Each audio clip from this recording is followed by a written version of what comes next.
विष्णु मंगलम गरुड़ध्वज मंगलम पुंडरीकाक्ष मंगलाय स्तनो हरि।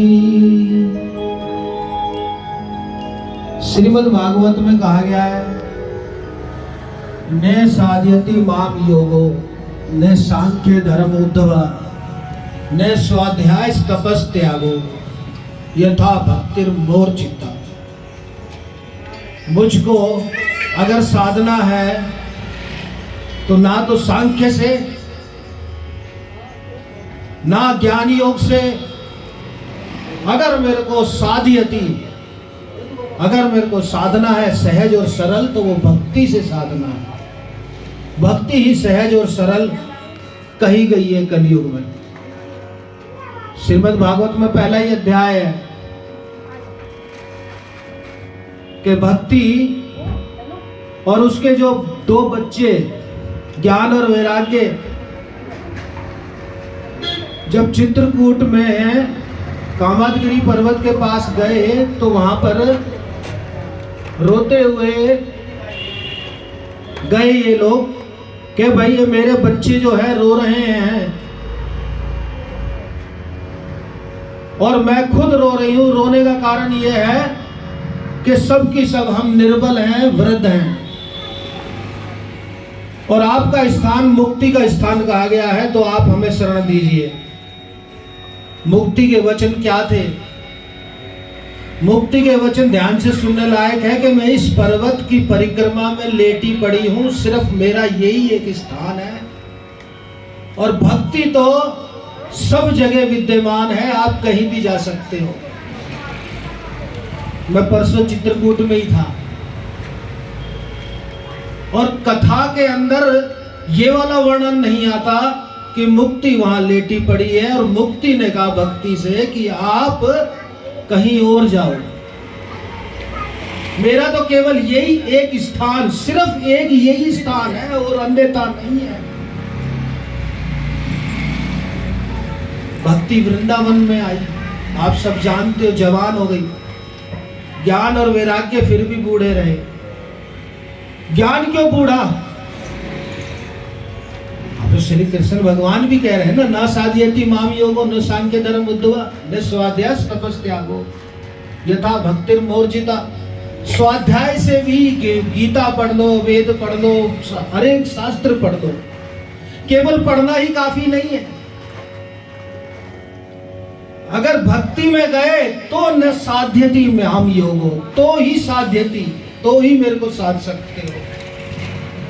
क्या हमने वेद पढ़ लिए, पुराण शास्त्र पढ़ लिए तो हम पा जाएंगे प्रभु को? आप बड़े भाग्यशाली हो, पंडित मोहन चंद जी से आप आस्वादन कर रहे हो भागवत का, बहुत भाग्यशाली है। क्योंकि जो भक्ति के मर्मज्ञ कहे गए हैं वो भागवत कही गई है और भागवत का अच्छे से अच्छा पाठ किया जाता है। तो मैंने तो पंडित मोहन चंद जी से ही सुना है। बहुत आप भाग्यशाली हो। और फिर ब्राह्मण होकर के आपको इसकी मर्मज्ञता का ज्ञान है। देवाधीनम जगत सर्व मंत्राधीनम देवता ते मंत्रा विप्रम जानन्ति तस्मात् ब्राह्मण देवता। आजकल तो ब्राह्मण को कह दिया जाता है ब्राह्मणवाद, मुद्दावाद। देव द्विज गुरु प्राज्ञ पूजनम शौचमा जर्वम ब्रह्मचर्य में हिंसा शारीरम तप उच्यते। शरीर का तप कहा गया है ब्राह्मण का सम्मान करना। नमो ब्राह्मण देवाय गो ब्राह्मण हिताय च जगत हिताय कृष्णाय गोविंदाय नमो नमः। एक होता है धर्म पे चलना, एक होता है धर्म का काम करना। एक से एक गायक है, धर्म का काम कर रहे हैं, एक से एक संगीत बजाने गाने वाले हैं। मैं हर एक के बारे में नहीं कहूंगा, पर कई संगीत गाने बजाने वाले ऐसे हैं अपना, जब तक वो ईना ले तब तक संगीत बजता नहीं है उनका। तो वो धर्म का काम कर रहे हैं, धर्म पे नहीं चल रहे। पंडित मोहन जी अपना कर्म भी कर रहे हैं, अपने चाहे हम दक्षिणा के अधिकारी हैं, क्योंकि श्री कृष्ण भगवान ने कहा है विधिहीनम सृष्टानम मंत्रहीनम दक्षिण दक्षिणम श्रद्धा भी रहितम यज्ञम तामसम थे। बिना दक्षिणा के तो आपका ना यज्ञ लगेगा, ना भागवत लगेगी, ना आपका कोई पूजा पाठ और अनुष्ठान लगेगा। फिर ब्राह्मण का सम्मान नहीं। क्या मांग रहे हैं? धर्म पे चलते हैं, सुबह 4-5 बजे उठना है, मंदिर का कार्यक्रम करना है, चाहे सर्दी हो चाहे कुछ हो, बीमार हो तब भी धर्म पे चलना है, यज्ञ अनुष्ठान वगैरह करना है, दक्षिणा के अधिकारी अब जो दे जाए सो से उससे अपना परिवार पालन भी करना है। पंडित मोहन चंद जी धर्म पे चल रहे हैं। धर्म का काम अलग है, सिंगर भी धर्म का काम कर रहा है,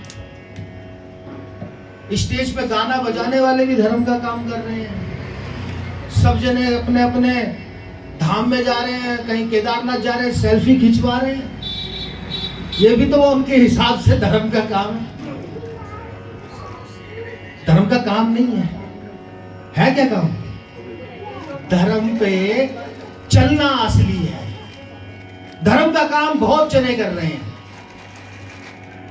आप अगर भक्ति के एक क्षण में भी बिता दिया इस समय पर भागवत चलते हुए, तो आप धर्म का काम नहीं कर रहे, आप धर्म पे चल रहे हो। कभी कहीं निगाह को दृष्टि नहीं डालनी, कभी कहीं असंयम में नहीं रहना। हमारा जो कर्तव्य परमात्मा ने दिया है, ब्राह्मण का कर्तव्य दिया है, मंदिर की सेवा दी है, भागवत पुराण पढ़ना है, लोगों को वाचना है, ये है धर्म पे चलना। अब कई पंडित पुरोहित हैं, मैं क्या कहें, अब डांटते भी हम उन्हें, हमारे ग्रुप में ही है कि तुम्हें नशा पत्ती करने की क्या जरूरत है। तो वो धर्म पे चलना है या धर्म का काम है? बताओ। असली है धर्म पे चलना। धर्म का काम सब कर रहे हैं, आजकल तो सब धार्मिक बने हुए। तो पंडित मोहन चंद जी धर्म पे चल रहे हैं। भक्ति जब वृंदावन में गई तो जवान हो गई, ज्ञान और वैराग्य बूढ़े रहे, फिर भी रो रही है भक्ति। नारद जी ने पूछा क्यों रो रही है? कि मेरे जो बच्चे हैं वही बूढ़े हैं और मैं जवान, तो मैं कैसे ना रोऊं? कारण क्या है? कैसे जवान होंगे ये? क्योंकि ज्ञान और वैराग्य बूढ़े हैं। समझो बात को। ज्ञान क्या केवल वेद शास्त्र गीता पुराण उपनिषद पढ़ लिया वो ज्ञान?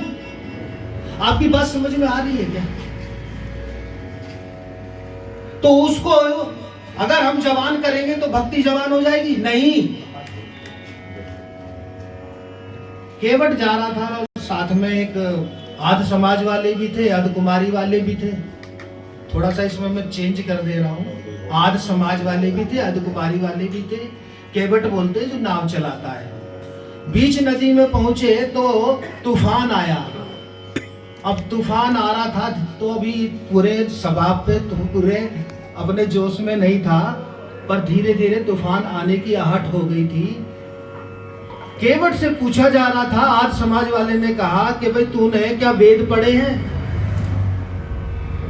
केवट कहता मैंने तो कोई वेद वगैरह नहीं पढ़े। तो तेरी तो जो जिंदगी है वो 4 आना पैसे जिंदगी खराब। अधकुमारी वाला भी बैठा हुआ था, थोड़ा सा नाव और आगे चली। केवट ये बता, तू नाव चलाना तो जानता है, पर क्या तूने उपनिषद वगैरह पढ़े, शास्त्र वगैरह पढ़े, शिव के बारे में तूने पढ़ा कुछ? क्या नहीं महाराज, मैंने तो उसके बारे में नहीं पढ़ा। तो तेरी 12 आना जिंदगी बेकार। अब जो तूफान चालू हुआ था वो हो गया पूरे सवाब पे, नाव डगमगाने लगी। केवट ने पूछा कि आपने क्या तैरना पढ़ा या तैरना सीखा? समझ रहे हो मेरी बात को? आज समाज वाले बोले नहीं, अदत कुमारी बोले नहीं, हमने तो शिव के बारे में जाना है।